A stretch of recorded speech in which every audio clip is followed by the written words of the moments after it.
Assalamualaikum warahmatullahi wabarakatuh. Hai semua, sahabat konten channel H2 Content Creator. Jumpa lagi di cerita seru di channel ini. Kali ini saya ingin bercerita tentang seorang lelaki yang masih muda dan beristri rela berpura-pura buta untuk menyaksikan istrinya selingkuh dan mengungkap kebenaran. Hingga ia menyaksikan istrinya berciuman di kamar bersama sahabat lelaki yang juga mengkhianatinya. Namun, sebelum kita lanjut, sebaiknya tinggalkan jejak dulu ya. Klik tombol like, subscribe, share ya, supaya kami bisa lebih semangat lagi bikin konten seru lainnya. Baik, yuk kita lanjut ceritanya. Saudara-saudaraku, pernahkah kalian mendengar kisah seorang lelaki muda yang rela berpura-pura buta hanya demi mengungkap kebenaran? Kisah ini bukan sekadar cerita biasa, melainkan sebuah perjalanan penuh luka, pengkhianatan, dan air mata. Hari ini, izinkan aku menceritakan tentang seorang pria bernama Arga, lelaki sederhana yang mencintai istrinya dengan sepenuh hati.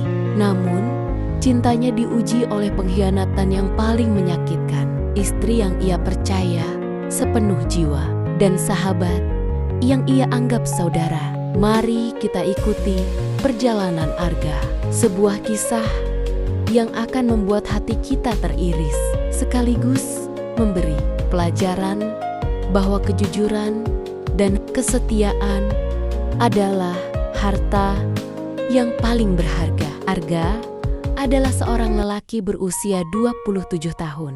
Seorang pekerja keras yang baru menikah setahun lalu dengan wanita yang ia cintai, Nadira. Sejak hari pertama pernikahan, Arga selalu merasa bahwa hidupnya sudah sempurna. Baginya, Nadira adalah anugerah, pelengkap, sekaligus alasan untuk terus bekerja keras. Namun, seiring waktu, Arga mulai merasakan sesuatu yang janggal. Nadira sering pulang larut malam dengan alasan lembur. Padahal, sebelumnya ia tak pernah bekerja sampai malam. Teleponnya pun kini selalu ia bawa ke kamar mandi, ke dapur. Bahkan ketika tidur, ia letakkan di bawah bantal. Awalnya, Arga mencoba menepis perasaan curiga. Mungkin aku terlalu berlebihan, gumamnya sambil tersenyum memaksa. Tetapi, hati seorang suami kadang bisa merasakan sesuatu yang tak bisa dijelaskan dengan kata-kata. Hari demi hari, rasa curiga itu semakin kuat. Hingga suatu sore, ketika Arga pulang lebih cepat dari pekerjaannya, ia mendengar tawa lirih Nadira dari ruang tamu. Namun anehnya, tak ada orang lain di rumah. Nadira buru-buru menutup telepon. Wajahnya panik. Itu hanya teman kantor, katanya terbata. Sejak saat itu, Arga mulai dihantui kegelisahan. Ia takut kehilangan istrinya. Namun, ia juga ingin tahu kebenaran. Arga kemudian menceritakan kegelisahannya kepada sahabatnya sejak kecil, Reno. Reno adalah teman yang sudah ia anggap saudara sendiri. Mereka tumbuh bersama, saling membantu. Bahkan Reno lah yang menjadi saksi nikahnya setahun lalu. Namun, Reno hanya tersenyum samar. Jangan terlalu curiga, Ga. Nadira itu perempuan baik. Jangan sampai rumah tanggamu hancur gara-gara pikiran burukmu sendiri, katanya menenangkan. Arga ingin percaya, tapi di dalam hatinya ada bisikan yang berkata, ada sesuatu yang disembunyikan. Malam itu, Arga termenung di beranda rumah. Angin malam berhembus pelan. Namun pikirannya berkecamuk. Ia ingin tahu kebenaran, tapi ia juga takut pada jawaban yang akan ditemukan. Hingga akhirnya, Arga mengambil keputusan yang tak biasa. Ia pernah mendengar cerita tentang seorang suami yang berpura-pura lumpuh demi mengetahui kesetiaan istrinya. Dari situlah muncul ide gila. Arga akan berpura-pura buta. Ia ingin tahu, apakah Nadira benar-benar setia Atau semua hanya topeng belaka? Beberapa hari kemudian, Arga mulai menjalankan sandiwaranya. Ia mengatakan pada Nadira bahwa matanya mengalami kerusakan serius akibat kecelakaan kerja di proyek. Dokter katanya sudah memvonis ia tak bisa melihat untuk sementara waktu. Nadira terkejut. Matanya berkaca-kaca. Astaga, Arga, kenapa bisa begini? Ucapnya sambil memeluk. Namun, di balik pelukan itu, Arga merasa ada sesuatu yang berbeda. Bukan pelukan tulus seorang istri, melainkan pelukan yang dingin, seperti menutupi sesuatu. Sejak saat itu, Arga berjalan dengan tongkat, menunduk seperti orang buta. Ia menghafal letak setiap barang di rumah agar tak ketahuan. Ia berpura-pura terjatuh, berpura-pura meraba dinding, seolah benar-benar kehilangan penglihatan. Dan di balik kebutaan itu, Arga mulai menyaksikan hal-hal yang tak pernah ia bayangkan sebelumnya. Beberapa hari kemudian, Nadira berpamitan. Aku mau ke pasar sebentar, belanja sayur, katanya singkat. Arga mengangguk lemah, pura-pura tak berdaya. Begitu pintu tertutup, ia berdiri, mengganti pakaian, lalu diam-diam mengikuti langkah istrinya dari jauh. Dengan hati yang berdegup kencang, Arga menyaksikan Nadira masuk ke sebuah kafe kecil di pinggir kota. Dari kaca jendela, Arga melihatnya duduk bersama seorang pria. Dan saat wajah itu terlihat jelas, dada Arga seakan diremas. Itu adalah Reno, sahabatnya sendiri. Mereka berkekap-kekap mesra, tertawa. Bahkan Reno sesekali menggenggam tangan Nadira di atas meja. Dunia Arga seakan runtuh. Sahabat yang selama ini ia percayai, sahabat yang ia anggap saudara, justru menjadi duri di punggungnya. Arga nyaris masuk untuk mengamuk, namun ia menahan diri. Ia tahu ini baru permulaan.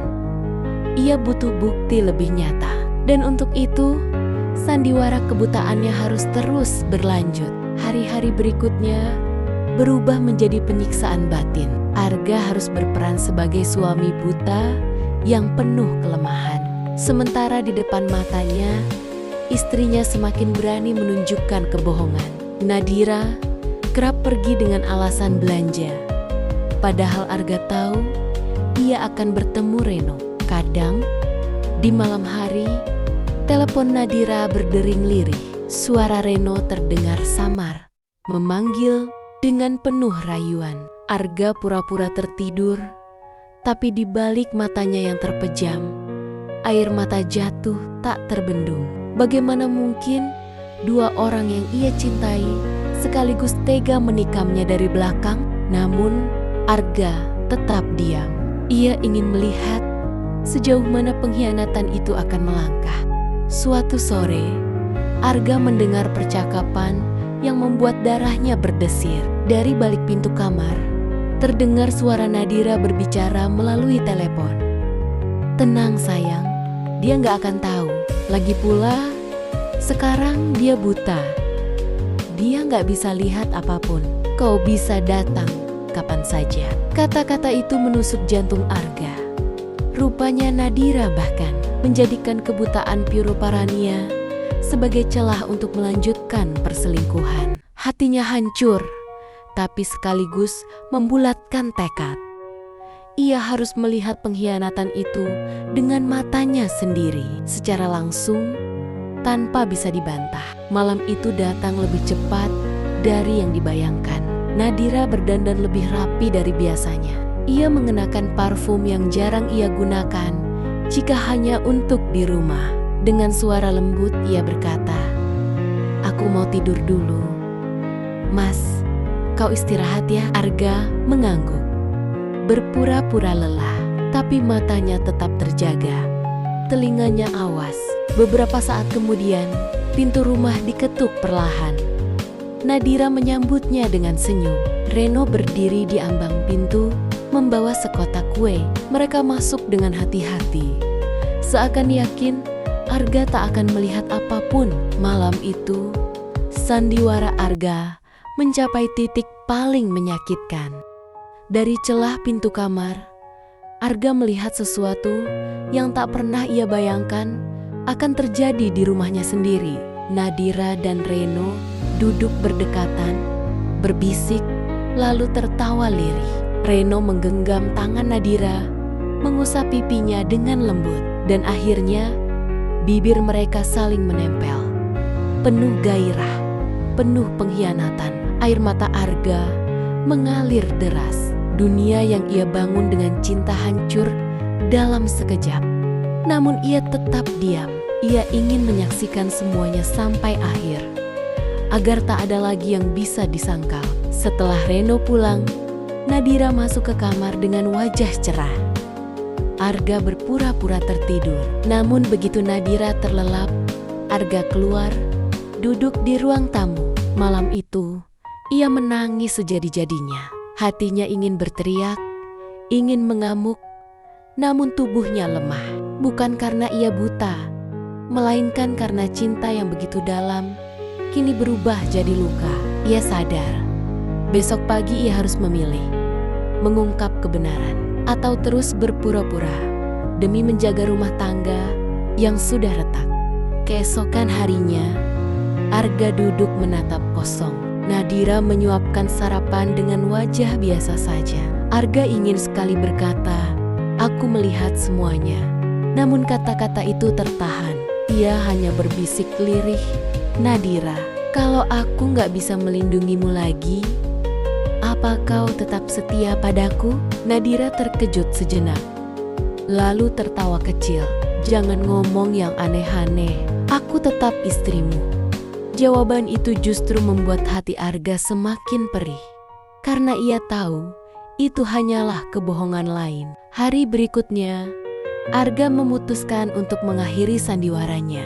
Malam itu, setelah Nadira kembali menerima Reno di ruang tamu, Arga bangkit. Ia berjalan pelan, membuka matanya lebar-lebar, dan menyalakan lampu.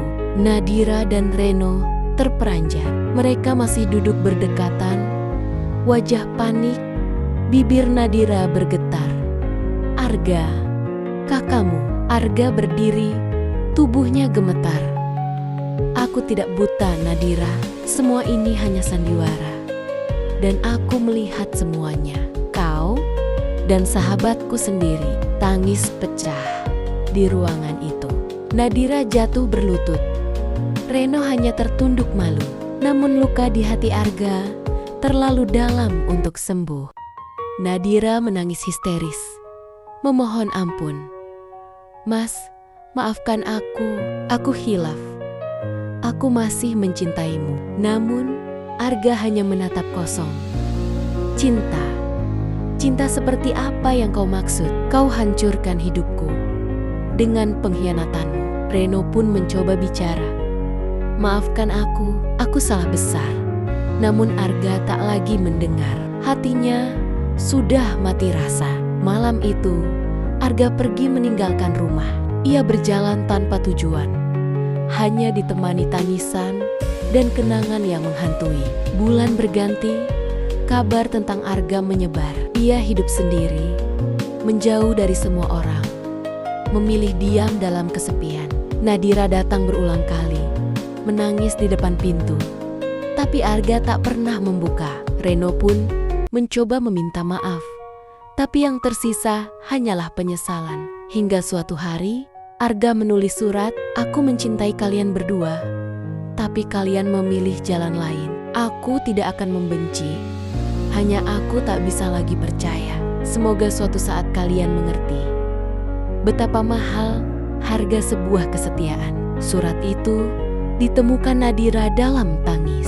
Ia menyesal, hancur, tapi semua sudah terlambat. Dan begitulah kisah Arga berakhir. Bukan dengan kebahagiaan, melainkan dengan luka yang mengajarkan pengkhianatan sekali saja bisa menghancurkan segalanya.